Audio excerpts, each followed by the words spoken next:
There cannot be light without darkness, pleasure without pain, joy without sorrow, love without hate, and hacking without anti-hacking.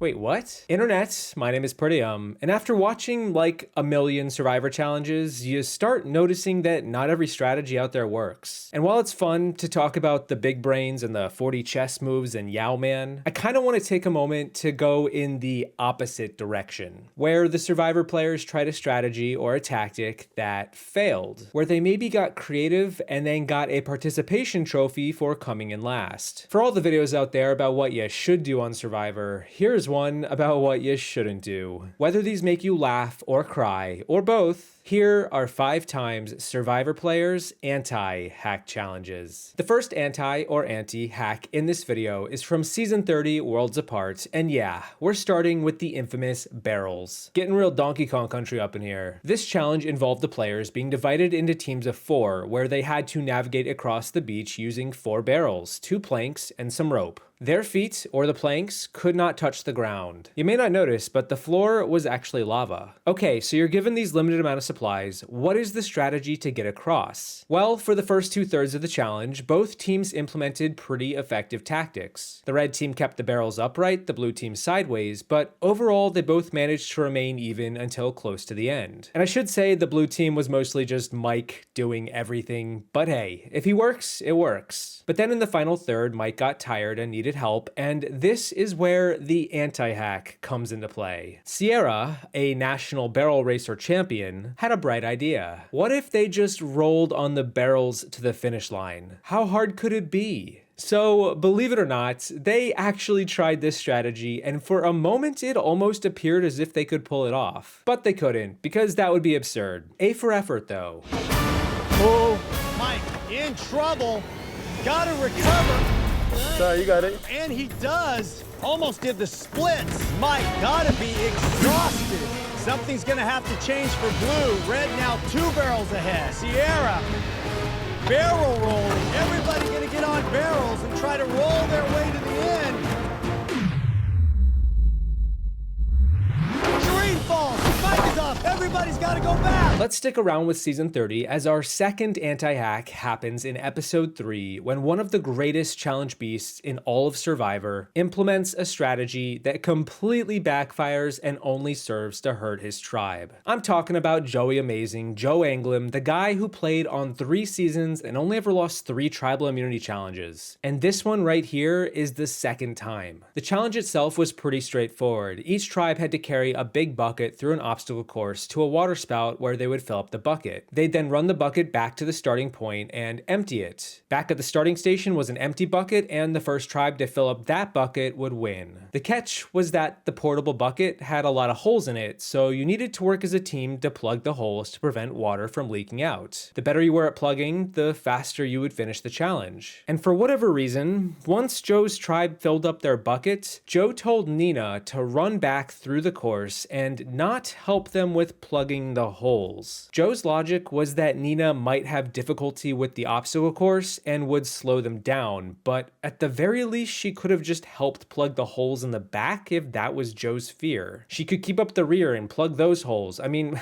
what's the downside? She's not doing anything else by not helping with retaining the water. This strategy only made the no-caller tribe fall behind as they struggled to hold the bucket, struggled to keep in more water, and ultimately lost the challenge by a decent margin. Joe apologized to Nina after the challenge for his dumb idea, and this would be the second to last time he would ever lose a tribal immunity again. Joe is gonna send Nina out ahead.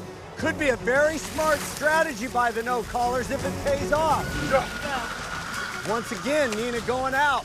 Do not understand the reasoning why Nina's not a part of this. No-caller, once again, very slow and doing it with only 4 tribe members, even though they have 5. For some reason, it makes sense to no-callers to have Nina not participate. Thought maybe we'd be a little quicker with putting Nina at the end of the obstacles to plug the holes once we got through them. Might have been a bad call looking at it now, but seemed like the best thing to do in the moment. For the third anti-hack, let's make our way to Season 15 China, where we saw a reward challenge at the Final 8, where 2 teams of 4 had to juggle a ball, all while bouncing it on some drums. The teams each had 4 different sized drums, and had to work together to navigate through an obstacle course to drop 3 balls, one at a time, into a barrel at the end. If you dropped the ball, you had to go back to the latest checkpoint. It's actually designed pretty similar to the barrel challenge I just talked about. What we ended up seeing was the yellow team totally finessed the obstacles and won by a score of 3-0, while the red team, on the other hand, tried to use a strategy that only made the challenge a lot more difficult. If we pause the video and look at the drums, we can tell they come in 4 sizes. And so the red team thought to give James the biggest because he's the biggest. They gave PG the smallest because she was the smallest. Todd took one of the medium-sized drums, and what we ended up seeing was like the opposite of what Joe did in the previous example. Denise, the 4th member of this team, never touched the ball with her drum. She basically just awkwardly hovered. She might as well have just been sitting down and sitting out. Meanwhile, we had James, who had no idea how to bounce the ball, continuously attempting to do so. Between Todd, PG, and James, this back and forth became super uneven and resulted in PG doing a lot of the legwork with the smallest drum. Instead, what the red team should have done was either start PG off with the drum Denise was holding, or, if they were allowed, swap them in the middle of the challenge and take advantage of the 2 medium-sized drums. Alternating between Todd and PG with their medium drums would have made this challenge a whole hell of a lot easier. You didn't even need a 3rd person, let alone a 4th. Meanwhile, you look over at the yellow team, guess what they're doing? They're doing everything I just said. Eric and Frosty, holding the 2 medium-sized drums, win the challenge as a strong duo. The red team's strategy mismatched their drum holders and only made the challenge a lot more difficult, to the point where they got lapped 3 times.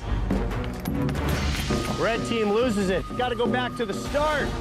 There is definitely a learning curve to this challenge. James loses it.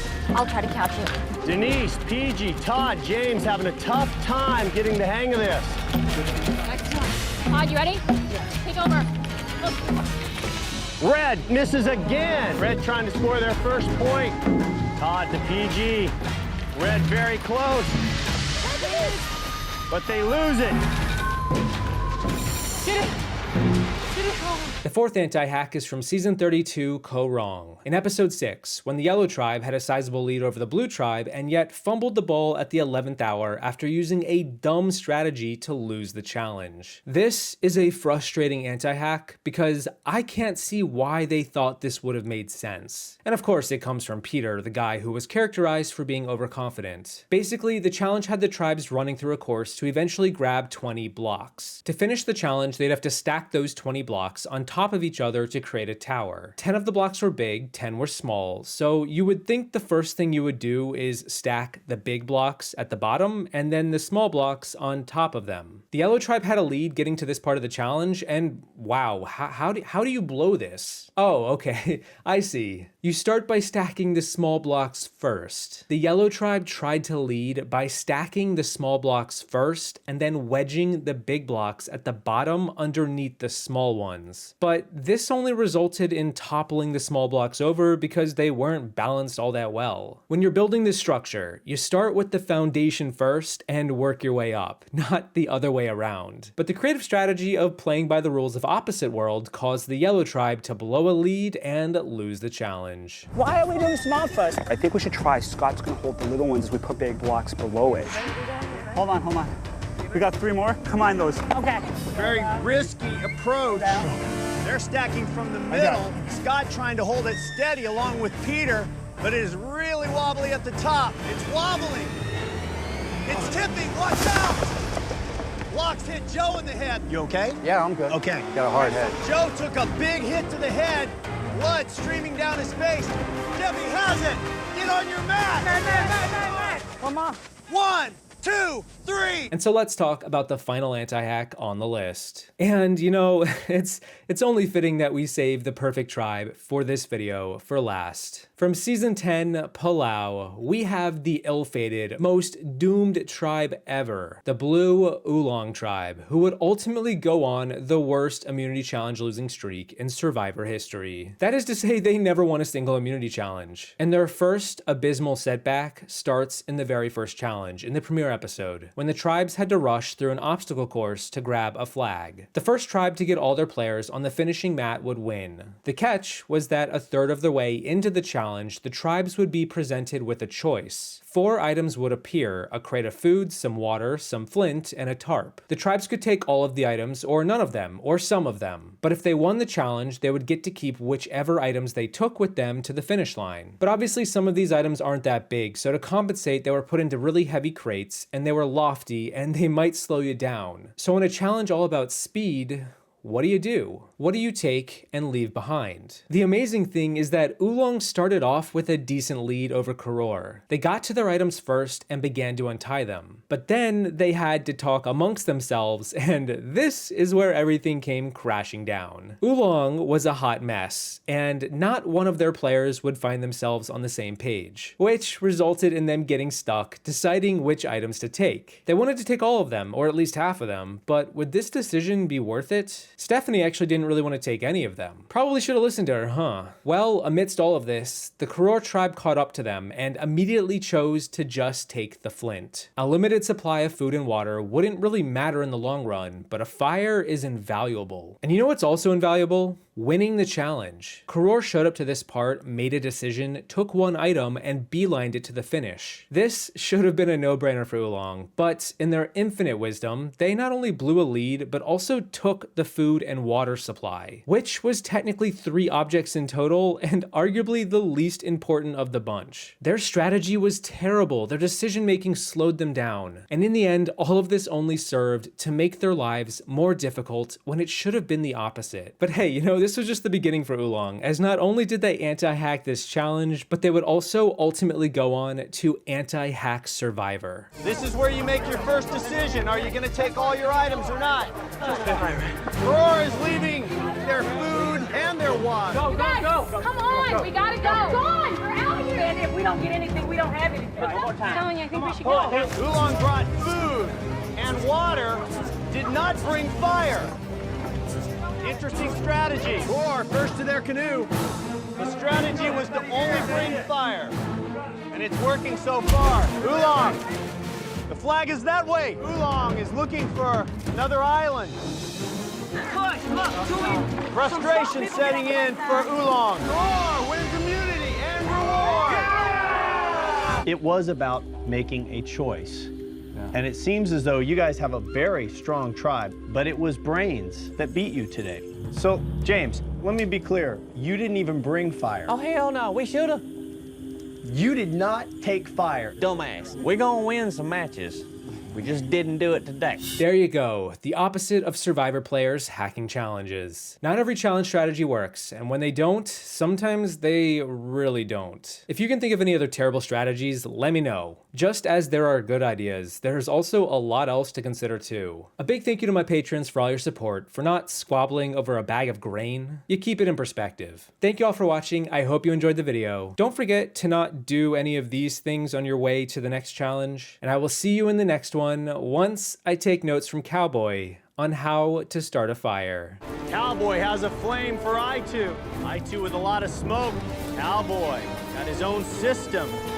Yeah! Yeah! Cowboy's either going to be a hero or very silly. Whatever Cowboy was doing, it's working. Cowboy with a big flame now for I2. Fire is going for I2. You guys are awesome. Here comes. That's the flag.